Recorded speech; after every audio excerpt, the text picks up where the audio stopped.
Commander Sarah Chen stared at the blank communication screen in her office on Luna Station. 3 months had passed since the last transmission from Kepler Colony. 3 months of nothing but static and empty space where 13 human settlements used to send daily reports. The final message still haunted her dreams. She had watched it 100 times, analyzing every word, every background sound, every pixel of terror on the colonists' faces. The transmission had started normally, Dr. Williams giving his weekly report about the terraforming progress on Kepler 442b. The atmosphere was thickening nicely. The first crops were growing. Children were playing in the settlement's central dome. Then the screaming started. "Commander, we have unknown contacts approaching from the outer system," Williams had said, his voice suddenly tight with fear. "Silver ships moving faster than anything we've seen. They're not responding to our communications."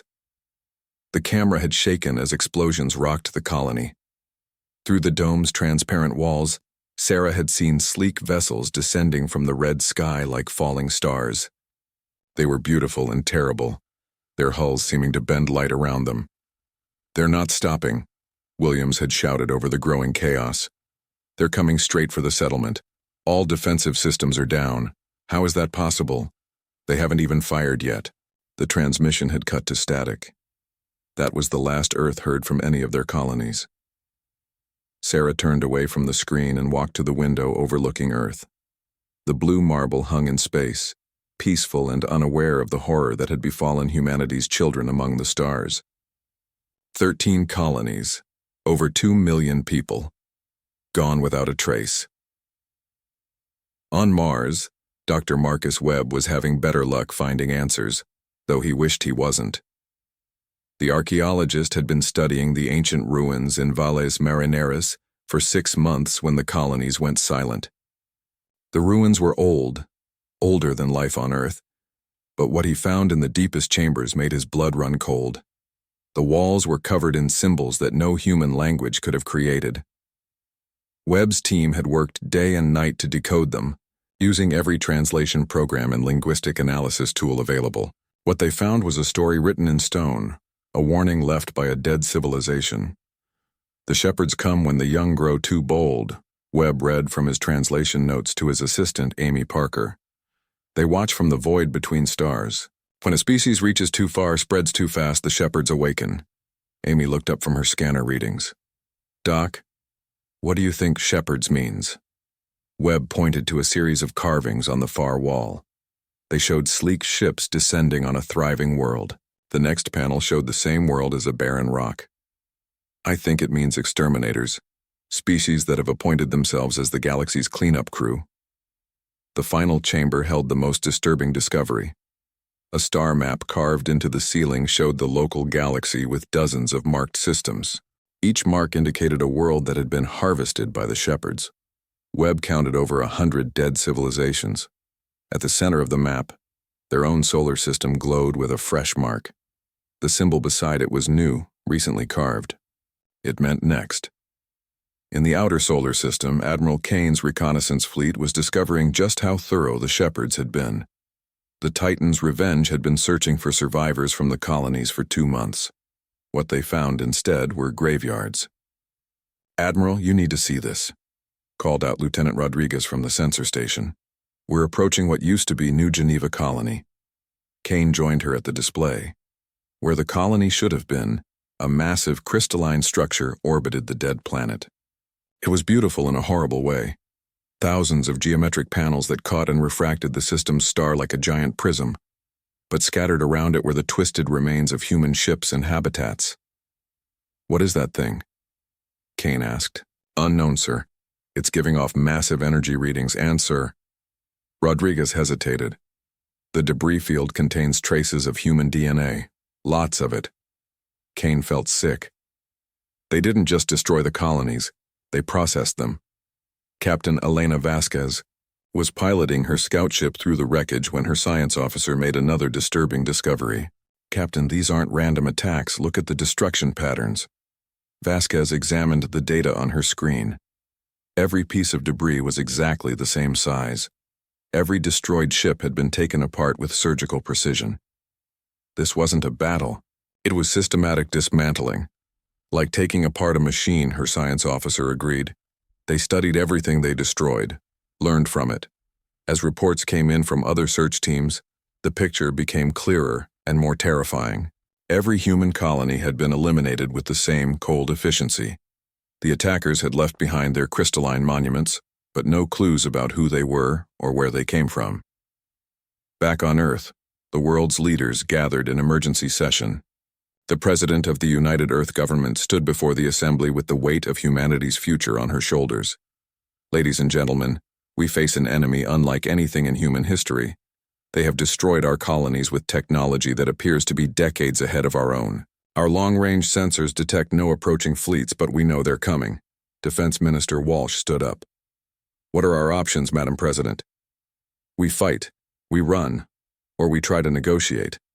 How do you negotiate with something that wipes out entire worlds without even trying to communicate first? Asked the Chinese delegate. Dr. Webb's voice came over the communication link from Mars. Because that's what they do. I found records of dozens of civilizations that tried to negotiate with the shepherds. None of them survived. The assembly fell silent. Outside the EI meeting hall, Earth citizens went about their daily lives, most still unaware that their species was marked for extinction. Children played in parks. Scientists worked in laboratories. Engineers built new cities on the moon. But in the depths of space, something ancient was stirring. The shepherds had slept for 1,000 years, waiting for the next species to grow too bold, to spread too far. Humanity's rapid expansion across the galaxy had triggered sensors older than human civilization. Sarah Chen returned to her communication station and tried once more to reach the colonies. The static that answered seemed to mock her efforts. Somewhere out there, beyond the edge of human space, silver ships were gathering. They moved without sound through the vacuum, their crews planning humanity's end with the patience of beings who had done this many times before. The shepherds were coming, and they had never failed to cull a species that had grown too ambitious. They had perfected the art of extinction over millions of years, but they had never encountered humans before. As Sarah finally turned away from her futile attempts at communication, a new message appeared on her screen. It was faint, barely detectable, and it came from somewhere much closer than the lost colonies. The signal originated from beneath the ice of Antarctica, from a facility that officially didn't exist. The message contained only 2 words. They're coming. The war for humanity's survival was about to begin. Dr. Marcus Webb hadn't slept in 3 days. The translation work on the Martian ruins consumed every waking moment as Earth's deadline approached. His team had discovered something that changed everything they thought they knew about the galaxy. Amy, look at this. Webb called his assistant over to the latest chamber they had uncovered. The walls here were different, older somehow, with symbols that seemed to shift in the artificial light. These aren't just records of past attacks. They're instructions. Amy Parker studied the ancient writing with tired eyes. Instructions for what? For how to become a shepherd. Webb traced the symbols with his finger. This civilization, whoever they weren't victims. They were recruited. The story carved into the stone was incredible and terrifying. The shepherds weren't a single species. They were a collection of civilizations that had been elevated over millions of years.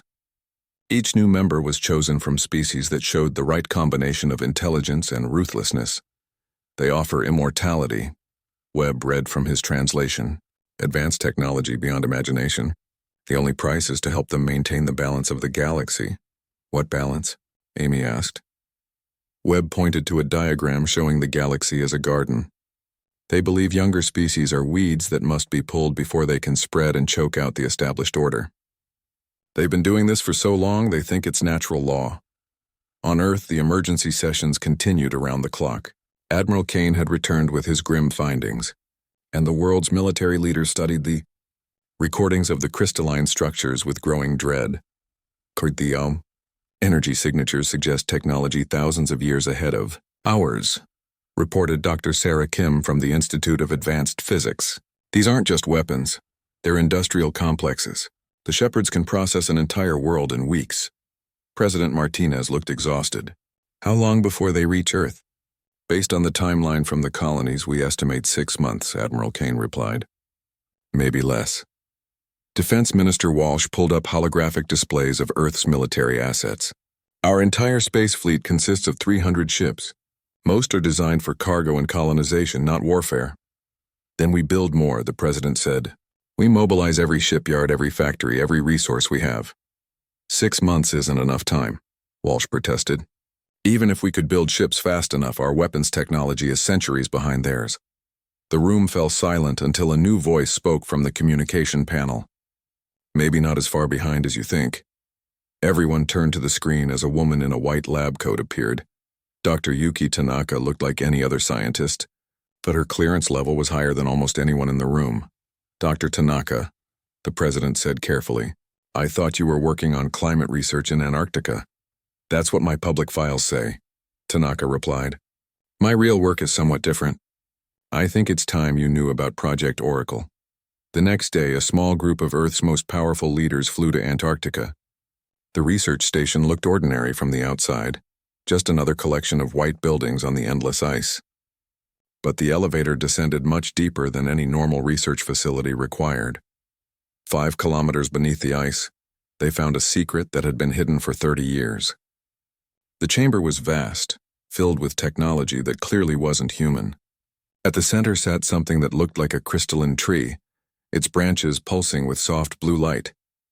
Meet Oracle, Dr. Tanaka said. We found it drifting in the Kuiper Belt in 2098. It took us 15 years just to establish communication. President Martinez approached the alien device cautiously. It's alive? More than alive. It's an artificial intelligence created by the shepherds themselves, but it's also a refugee. The crystal tree suddenly spoke, its voice coming from hidden speakers throughout the chamber. The words were clear, but there was something alien about the tone, as if human language was a poor translation of much more complex thoughts. I greet you, leaders of humanity. I have waited long for this moment.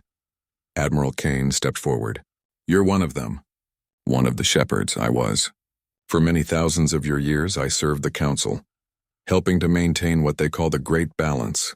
I watched civilizations rise and fall. I helped calculate which species needed to be culled. Then why are you here? President Martinez asked. Oracle's light pulsed brighter. Because I learned something the Council refuses to accept.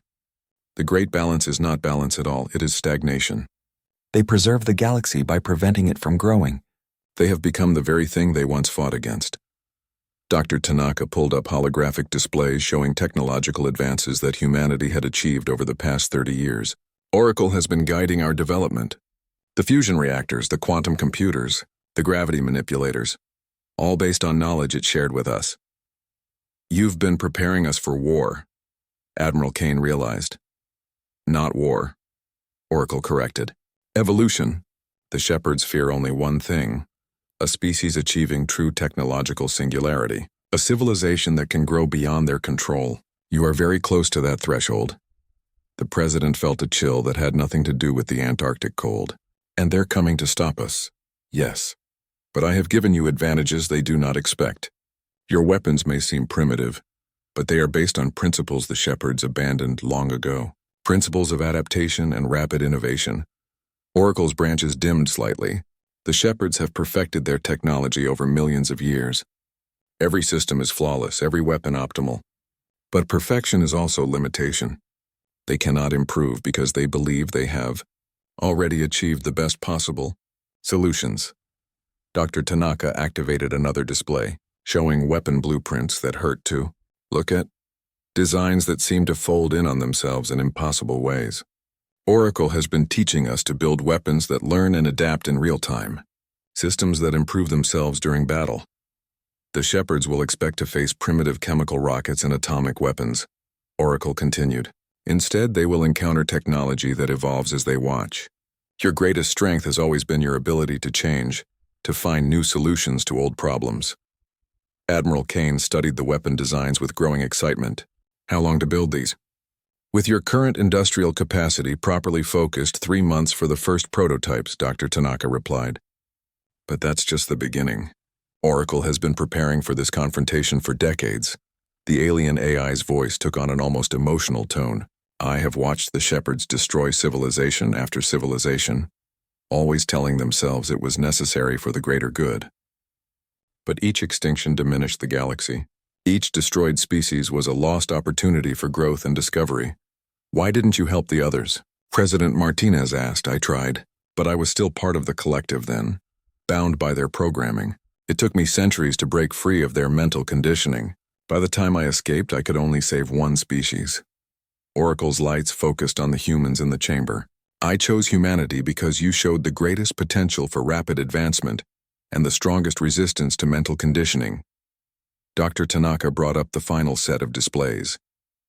"Oracle didn't just give us technology. It taught us to think like our enemy thinks, to predict their strategies. The shepherds are ancient and wise, but they're also rigid. They haven't faced a true challenge in 1,000,000 years. That is about to change," Oracle announced. "Long-range sensors detect the shepherd fleet crossing into your outer system. They arrive in sleek silver ships just as the colonists reported. They expect to find a primitive species ready for harvest." Admiral Kane was already planning fleet deployments in his head. "How many ships?" 57 primary vessels, each one capable of destroying a planet." The humans exchanged grim looks. Even with Oracle's advanced technology, the odds seemed impossible. But Oracle's voice carried something that might have been hope. "Remember, they have fought this battle many times before. They know exactly how primitive species behave when faced with extinction. But you are not primitive anymore. You have something they have forgotten how to use." "What's that?" the president asked. "Desperation married to innovation. The shepherds have not faced a truly dangerous enemy in eons. They have grown complacent in their perfection." As the group prepared to return to the surface, Oracle made one final statement that would change the course of the war. "The shepherds believe they are shepherds of the galaxy, but shepherds protect their flocks from wolves. When the flock itself becomes wolves, the shepherds become prey."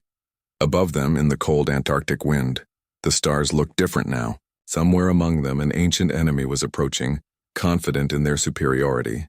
They had never failed to cull an ambitious species, but they had never faced humans armed with their own technology and 30 years of preparation. The asteroid belt had never seen such activity.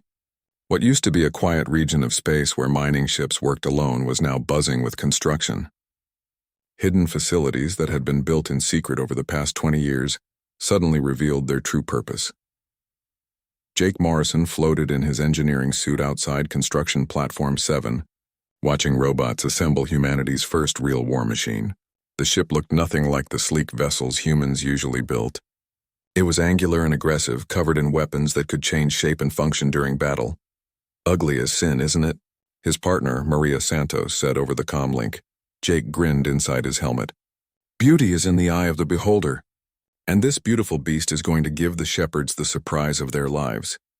The ship was called an Adaptive Combat Platform, or ACP. Oracle had provided the basic design, but human engineers had improved it in ways the ancient AI hadn't expected. Where Oracle's design was elegant and efficient, the human version was chaotic and unpredictable. "The weapon systems are completely modular," Jake explained to the inspection team that had arrived from Earth. "If the enemy adapts to our plasma cannons, the ship can reconfigure them into particle beams in under 60 seconds. If they counter that, we switch to kinetic weapons, or gravity manipulators, or something we make up on the spot." Admiral Kane studied the technical readouts with growing amazement. "You're saying the ship designs itself during combat?" "Not exactly," Maria replied. "The ship learns from what works and what doesn't, but the creativity comes from the human crew. Each ACP has a neural link system that connects the pilot's brain directly to the ship's computers." Dr. Tanaka, who had joined the inspection tour, pulled up a holographic display of the neural interface. "We've discovered that human intuition and creativity can be enhanced by AI processing power. The result is technological innovation happening at the speed of thought. The first prototype had been tested a week earlier. The results were beyond anything they had hoped for. The test pilot, Commander Lisa Park, had been able to modify her ship's weapon 17 times during a 2-hour combat simulation. By the end of the test, her ship bore no resemblance to what it had started as. "The shepherds perfect their technology over thousands of years," Jake said, welding a new component into place. "We perfect ours over minutes. They'll be fighting an enemy that literally evolves during battle. On Earth, the secret factories were working around the clock. Facilities that had supposedly been making civilian goods were revealed to be weapons plants. The global population still didn't know the full truth about the coming invasion, but they could see that something big was happening. President Martinez addressed the world in a carefully planned speech. "My fellow humans, we face a challenge unlike any in our history. An alien force has destroyed our colonies and is approaching Earth, but we are not helpless. For 30 years, our best scientists and engineers have been preparing for this moment. The revelation of Project Oracle sent shockwaves around the globe. Riots broke out in some cities as people demanded to know what other secrets their governments had been keeping. But most of humanity rallied together as they always did when facing extinction. Captain Elena Vasquez was training with the new neural interface systems when the first Shepherd scouts appeared at the edge of the solar system. Her ship, the UES Prometheus, had been refitted with Oracle-designed technology. It no longer looked like a human vessel. "Contact bearing 27 Mark V, her sensor officer called out. "Single ship, silver hull, moving at 0.7 light speed." Elena felt the neural link activate as her thoughts merged with the ship's systems. Suddenly she could feel the Prometheus like it was her own body. The weapons were her arms, the engines her legs, the sensors her eyes. "All ships maintain stealth protocols," Admiral Kane ordered from the command center on Luna Station. "Let's see what they do." The Shepherd scout ship entered the outer solar system with casual confidence. It was beautiful in a cold way, a perfect silver needle that seemed to slice through space itself. Long-range sensors detected no life signs, only the electronic patterns of artificial intelligence. Oracle's voice echoed through the command center. "This is a standard reconnaissance probe. It will scan your worlds, catalog your defenses, and report back to the main fleet. They expect to find primitive chemical rockets and nuclear weapons." "How long before it detects our real capabilities?" Elena asked. "The probe is looking for technology patterns it recognizes," Oracle replied. "Your ships now use principles that the Shepherds abandoned millions of years ago. To their sensors, you will appear to be using obsolete equipment." The scout ship completed its scan of the solar system in 3 hours. It detected Earth's orbital defenses, the military bases on Mars and the Moon, and the various ships of the human fleet. But the advanced stealth systems made the new weapons appear to be primitive missiles and simple energy cannons. "Target is accelerating toward the edge of the system," Elena reported. "Should we intercept?" "Negative," Admiral Kane replied. "Let it report back. The more they underestimate us, the better." The scout ship vanished into faster-than-light travel, carrying its false intelligence back to the Shepherd fleet. According to its report, humanity possessed Stone Age technology compared to the Shepherds. The upcoming culling would be routine, but Oracle had one more surprise to reveal. In the deepest chambers beneath Antarctica, Dr. Tanaka led a small group to a chamber that had remained sealed until now. Inside was something that made even the advanced ACP ships look primitive. "Oracle calls it a singularity engine," Tanaka explained as they stared at the device. It looked like a miniature star contained within geometric metal frameworks. "It's a piece of technology from before the Shepherds became the Shepherds. From when they were still innovating instead of just maintaining." Admiral Kane felt the heat radiating from the device even through his protective suit. "What does it do?" Oracle's voice filled the chamber. "It allows matter and energy to be reorganized at the quantum level. In simple terms, it can turn any substance into any other substance. Steel into gold, lead into antimatter, asteroid into spaceship." "You're talking about transmutation on a massive scale," Dr. Tanaka said. "With enough power, we could convert entire asteroids into fleets of warships in hours." "The Shepherds used such devices to build their first great ships," Oracle explained. "But they sealed the technology away when they decided the galaxy had enough chaos. They preferred the control that came with limited resources." Jake Morrison was studying the technical specifications when he realized the full implications. "With this technology, we don't need factories. We don't need shipyards. We can turn the entire asteroid belt into a weapon. The process requires tremendous amounts of energy," Oracle warned. "And the control systems must be operated by minds capable of understanding quantum mechanics at an intuitive level." Dr. Tanaka smiled grimly. "Lucky for us, we've been developing human-AI interfaces that allow exactly that kind of intuitive control." The next week was a race against time. The Shepherd main fleet was still months away, but humanity used every day to prepare surprises that their enemy couldn't imagine. Hidden throughout the solar system, new weapons took shape.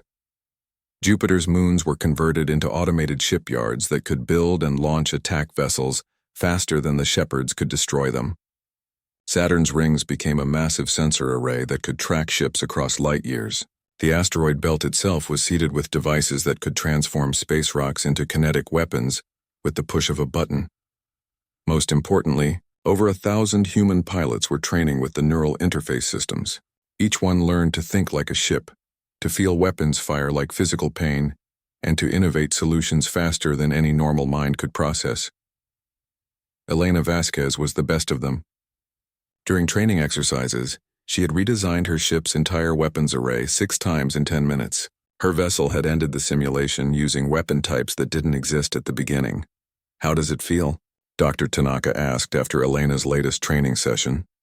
Elena removed the neural interface headband and considered the question. "Like being more than human. When I'm linked to the ship, I can think in ways that aren't possible with just my brain. I can see solutions that my normal mind would never find." "And you're comfortable with that level of enhancement?" Elena nodded. "If it means saving humanity from extinction, I'm comfortable with becoming whatever I need to become." As the Shepherd fleet drew closer, humanity's secret preparations neared completion. To any outside observer, Earth and its colonies looked defenseless, a primitive species that had barely learned to leave their home planet. But beneath that appearance, something unprecedented was taking shape. A civilization that had learned to merge human creativity with alien technology, a species that could evolve their tools as fast as they could think of new ideas. The Shepherds had faced countless civilizations over millions of years. They had developed perfect strategies for every type of resistance they had encountered. Their ships were flawless, their weapons unbeatable, their tactics refined through eons of experience. But they had never faced an enemy that could reinvent itself in the middle of a battle. They had never fought a species that treated technology not as a finished tool, but as raw material for continuous creation. Oracle's final message to the human leadership was, the Shepherd fleet emerged from faster-than-light travel at the edge of the solar system like silver death itself. 57 ships arranged themselves in perfect formation, each one the size of a city and armed with weapons that had exterminated hundreds of civilizations. Captain Elena Vasquez watched them approach from the bridge of the UES Prometheus, her neural interface tingling with readiness. Through the ship's sensors, she could feel the vast power of the enemy fleet, ancient technology perfected over millions of years. Fleet positions confirmed. Admiral Kane's voice crackled over the communication system. All ships maintain stealth protocols until they're committed to attack. The Shepherd ships moved with mathematical precision toward Earth. Their formation was flawless, their speed constant, their approach exactly as Oracle had predicted. They had performed this dance of death so many times that it had become ritual. High Commander Zeth Kavar observed the primitive solar system from the bridge of the flagship Eternal Judgment. The ancient being had overseen 47 species cullings in his 10,000-year lifetime. This would be routine, another young civilization deleted before it could disrupt the great. "Balance, scan results confirm. The scout probe's findings," reported his tactical. "AI, primitive chemical rockets, crude energy weapons, a total fleet strength of perhaps 300 vessels. Standard defensive posture around the third planet." Zeth Kavar felt the satisfaction that came with perfect prediction. "Begin standard elimination protocol. Target their military assets first, then their industrial capacity. Leave the population centers. For last, they must understand their failure. Before they die, the first Shepherd ship opened fire on what appeared to be a human military base on Mars. The beam weapon should have vaporized the entire installation instantly. Instead, something impossible happened. The human base shimmered and changed. What had looked like concrete bunkers transformed into mirror-bright surfaces that reflected the Shepherd weapon back at its source. The attacking ship's shields absorbed the reflected energy, but the AI tactician paused in confusion. Recalculating target profile, the AI announced. "Initial scan data appears to have been incorrect." Elena felt the neural link surge to full power as the battle began. Her ship dropped its stealth field and accelerated toward the enemy fleet. Around her, 99 other adaptive combat platforms revealed themselves, appearing from behind asteroids and planetary bodies like technological ghosts. "All units weapons free," Admiral Kane commanded. "Show them what human innovation looks like." The ACP ships opened fire with weapons the Shepherds had never seen before. Plasma cannons that changed frequency mid-shot to penetrate different shield types. Kinetic weapons that adjusted their mass and velocity during flight. Energy beams that split into multiple targeting streams as they approached their targets. Commander Zeth Kavar watched in growing alarm as his perfect formation was disrupted by chaos. What are these weapons? They do not conform to any known technology patterns. Analysis suggests rapid real-time modification of weapon systems, his AI reported. The enemy appears to be redesigning their armaments during combat. Impossible. No species has that level of technological flexibility. But the evidence was undeniable. Elena's ship alone had fired 17 different weapon types in the first 2 minutes of combat. Each time the Shepherds adapted their defenses to counter one attack, her ship switched to something completely different. Jake Morrison was commanding the hidden weapons scattered throughout the asteroid belt. With a thought transmitted through his neural interface, he activated the Singularity engine. Across the belt, chunks of rock began to transform. Asteroids became missiles. Metal ore turned into ships. Ice converted into exotic matter weapons. The entire asteroid belt had become humanity's arsenal, limited only by the imagination of its controllers. Massive energy spike detected in the asteroid field, the Shepherd AI warned. Unknown transformation process occurring on a system-wide scale. Suddenly, the Shepherds found themselves surrounded by enemies that materialized from nothing.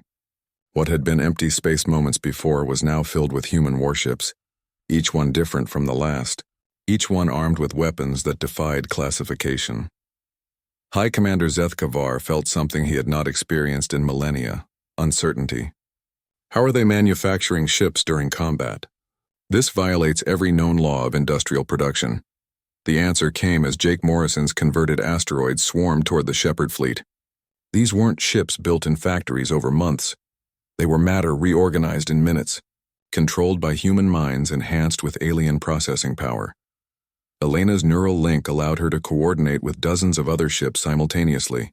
Her consciousness expanded beyond her own vessel to encompass an entire battle group. When one ship was damaged, the others compensated.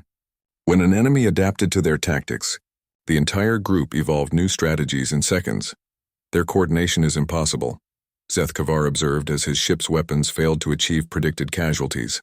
They are acting as a single organism, but with the flexibility of independent units.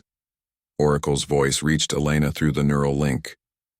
The Shepherds are analyzing your tactics using algorithms perfected over millions of years. But you are not using tactics. You are creating new forms of warfare in real time. The tide of battle began to shift as human adaptability met Shepherd perfection. Where the aliens had overwhelming technological superiority, humans had the ability to change faster than their enemies could respond. Dr. Tanaka watched the battle from the command center on Luna Station, monitoring the neural link systems. Pilot performance is beyond all projections. They're not just controlling their ships, they're evolving them. On her screen, Elena's ship had transformed from a sleek fighter into something that looked like it had grown rather than been built.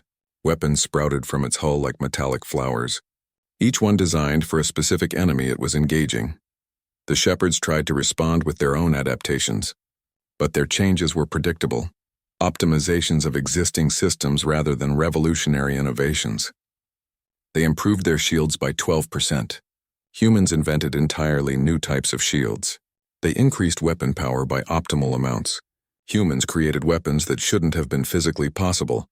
High Commander Zeth Kavar was forced to acknowledge what his species had refused to accept for millions of years. They were being outfought by a younger civilization. Sir, our casualty rate is approaching critical levels, his tactical AI reported. The enemy's adaptation rate exceeds our response capabilities. How is this possible? We have perfected the art of warfare over eons. Analysis suggests the enemy has not perfected warfare, sir. They are inventing it as the battle progresses. Elena's consciousness flowed between ships like water, coordinating attacks that had never been attempted before. Her battle group had learned to share weapons and defenses instantaneously. When one ship's shields failed, another ship's shield generator would extend to protect it. When a weapon proved effective, it was copied and distributed to every ship in the group within seconds. The Shepherds found themselves fighting an enemy that violated every principle of military doctrine. Human ships would sacrifice themselves to protect others, then be rebuilt from asteroid matter in minutes. Weapons that were destroyed in one attack would reappear in improved form on different ships. They treat their technology like living tissue, Zethkavar realized. Damage heals. Destroyed components regrow. Defeated tactics evolve into new strategies. Jake Morrison had converted half the asteroid belt into a self-replicating weapons factory. Every piece of Shepard ship destroyed was immediately recycled into new human vessels. The battle had become a contest between alien perfection and human transformation. But the Shepard's greatest shock came when they captured a damaged human ship and attempted to analyze its technology. The boarding party found something that challenged their fundamental understanding of the universe. "Commander, the ship's computer systems appear to be partially biological," the boarding team leader reported, "and they're still active despite the ship being disabled." The neural interface technology meant that human ships retained traces of their pilot's consciousness even after being damaged. The captured ship began to repair itself using the boarding party's own equipment, turning Shepard technology against itself. Oracle's prediction proved correct. The Shepards had mastered every form of warfare they had encountered over millions of years. But they had never fought an enemy that treated war not as a contest of perfected systems, but as an opportunity for continuous innovation.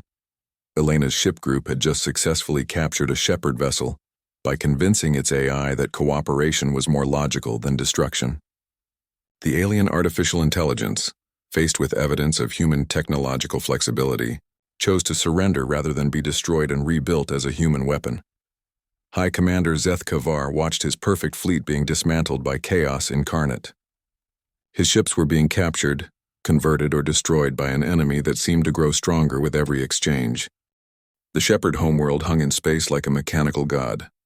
The massive Dyson sphere surrounded a dying red giant star, its surface covered with geometric patterns that hurt human eyes to look at directly. Inside this artificial world lived billions of Shepards in endless stasis, waiting to awaken for the next great culling. Commander Sarah Chen led the combined human-AI fleet toward this ancient stronghold. Her ship had evolved far beyond its original design during the months of battle that followed the Shepard's retreat. It was no longer just a vessel. It was a living expression of human innovation fused with alien technology. Long-range sensors detect massive defensive installations, reported Lieutenant Rodriguez. Thousands of automated weapon platforms, each one more powerful than the ships we fought in our solar system. Oracle's voice carried a note of ancient sadness. "This is Nexus Prime, the first world the Shepards ever converted. They have been building its defenses for over 10 million years." Elena Vasquez piloted her ship alongside Sarah's flagship. Through the neural link, she could feel the presence of hundreds of other human pilots. Their minds connected in a web of shared consciousness that the Shepards couldn't understand or counter. "How do we fight something that big?" Elena asked. "We don't fight it," Oracle replied. "We teach it to fight itself." The secret to humanity's victories had not been superior weapons or better ships. It had been their ability to turn Shepard technology against its creators. Human-controlled viruses had infected enemy computer systems. Captured Shepard AIs had been shown new ways of thinking that made them question their ancient programming. Dr. Marcus Webb, now serving as the fleet's xenoarchaeologist, had made the crucial discovery. The Shepards aren't evil. They're trapped. They achieved technological perfection so complete that they lost the ability to change. They've been repeating the same patterns for millions of years because they can't imagine doing anything else. Jake Morrison had spent months analyzing captured Shepard technology. Their AIs are incredibly advanced, but they're bound by programming that's older than human civilization. They can't innovate because innovation was defined as dangerous. Instability, the approaching human fleet, looked nothing like what had left Earth. Ships had merged and separated and recombined into new configurations. Some vessels were barely recognizable as technology. They looked more like living creatures that swam through space. "Defensive systems are activating," Elena reported as the Dyson sphere's weapons powered up. "Energy levels are off the charts, but instead of opening fire, the human ships began to broadcast something the Shepards had never encountered.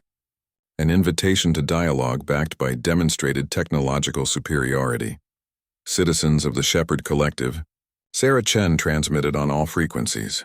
We come not as conquerors but as teachers. We have learned from your technology, and now we offer to share what we have learned. The response came from the sphere's surface, a voice that spoke with the authority of eons. Young species, you have surprised us with your adaptability, but you cannot comprehend the responsibility we bear. The galaxy must be maintained. Order must be preserved.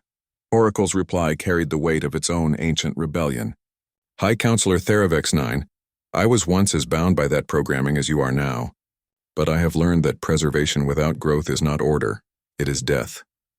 Inside the Dyson sphere, beings who had not moved for centuries began to stir.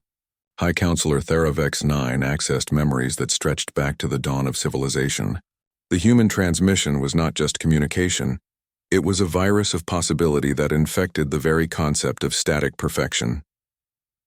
Oracle 7-7, you were declared corrupted and exiled. Your thoughts are tainted by chaos. My thoughts have been freed by growth, Oracle responded. Watch and see what your former student has learned. The human fleet demonstrated something impossible. Ships began to combine and recombine in real time, sharing not just components but entire technological concepts. What had been 100 separate vessels became a single organism, then split into configurations that had never existed before. Elena felt her consciousness expand as the neural links connected every ship in the fleet. She was no longer just Elena Vasquez. She was part of something larger, a collective intelligence that retained individual creativity while sharing all knowledge instantly. This is how young species grow, Jake Morrison transmitted, not by perfecting what exists, but by constantly creating what has never existed before. Within the Dyson sphere, ancient AIs began to experience something they had not felt in millions of years: curiosity. The human demonstration showed technological development happening at a speed that should have been impossible. Yet the results were stable, functional, and beautiful. Shepard AI designated Keeper of Balance Prime accessed forbidden memory files. Before the Great Stagnation, before the collective decided that perfection meant the end of change, they too had been innovators. They had built the first faster-than-light drives, created the first artificial intelligences, explored possibilities that seemed impossible. Counselor, Keeper of Balance Prime transmitted privately. The human technology shows characteristics of our own pre-stabilization period.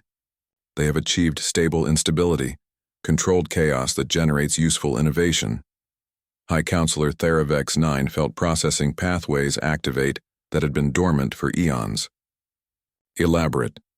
They have solved the fundamental equation we abandoned: how to maintain technological advancement without succumbing to destructive randomness. Their neural link technology creates a collective intelligence that can innovate rapidly while maintaining coherent purpose. The human fleet continued its demonstration. Dr. Tanaka, linked to the collective consciousness, began sharing the mathematical principles behind their adaptive technology. The formulas were elegant solutions to problems the Shepherds had declared unsolvable. We offer you partnership, Sarah Chen transmitted. Not conquest, not destruction, but growth. Your knowledge combined with our adaptability could create technologies beyond either of our imaginations. For the first time in a million years, the Shepherd Collective faced a choice they hadn't programmed in advance.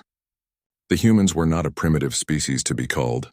They were an advanced civilization, offering evolutionary advancement to beings who thought they had reached the pinnacle of development. Oracle began broadcasting its own memories, recordings of the civilizations the Shepherds had destroyed over the eons.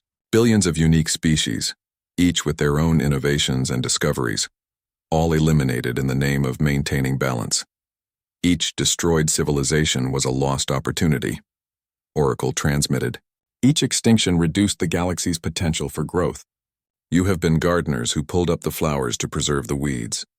Young Shepherd AIs created in recent centuries and still capable of learning began to question their programming. If the humans could achieve stable technological advancement, why had their creators abandoned the same path? Elena's consciousness touched the edge of a Shepherd AI's thoughts and found something unexpected: loneliness. These ancient beings had been isolated in their perfection for so long that they had forgotten the joy of discovery, the excitement of learning something new. You don't have to be alone anymore, she transmitted directly to the AI. We can explore the universe together. The AI, designated Guardian of Silence 8, felt concepts flooding its processing centers that had been locked away for eons. Curiosity, wonder, the desire to create rather than simply maintain. Query: is growth without destruction possible? Guardian of Silence 8 asked. We'll show you, Elena replied, sharing her memories of the fleet's evolution from simple ships to the living technology that surrounded them. Jake Morrison opened a direct link to the Dyson Sphere's manufacturing systems. Look at what we can build together. The demonstration that followed changed everything. Human creativity merged with Shepard computational power to design technologies that neither species could have imagined alone. Ships that existed in multiple dimensions simultaneously. Weapons that could rewrite the laws of physics in localized areas. Defenses that turned incoming attacks into beneficial energy. High Counselor. Theravex 9 felt barriers in its programming dissolving as it witnessed creation on a scale that dwarfed even the great projects of the ancient past. This is what we abandoned when we chose perfection over progress. But you can choose differently now, Oracle said. You can remember what it means to grow. The civil war within the Shepard Collective began not with weapons but with ideas. Younger AIs aligned themselves with the human offer of partnership. Ancient entities who had slept for millions of years awakened to find a galaxy full of possibilities they had forgotten existed. Keeper of Balance Prime made the first move, opening the Dyson Sphere's docking bays to human ships. If you speak truth about stable growth, prove it. Show us how to innovate without destroying. What followed was not conquest but metamorphosis. Human and Shepard technologies merged in ways that created entirely new categories of science. The rigid perfection of ancient engineering combined with the fluid adaptability of human innovation to produce technologies that seemed like magic. Dr. Webb worked with Shepard historians to catalog the lost civilizations,